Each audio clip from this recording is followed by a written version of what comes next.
And welcome back to our channel. So today in this video we are going to discuss about how to play two-player chess in chess.com. So without wasting much of our time, let's get straight into the video.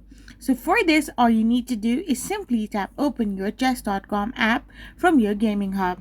So once you tap open your gaming hub, you can find the app itself. So once you're here, all you need to do is simply tap on the play option. Once you tap on play, you will end up in this kind of interface where you have several other options as well. So to play two-player, all you need to do is simply tap on play a friend.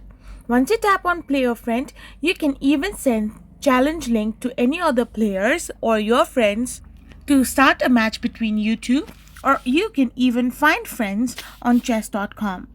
Otherwise, you can also invite friends by sending an invite link to them individually. So this is how you can play two players chess in chess.com. I hope you found this video helpful, so don't forget to hit that subscribe button and to give us a thumbs up. Back again with more informative videos. Thank you for watching and stay tuned for our upcoming future videos.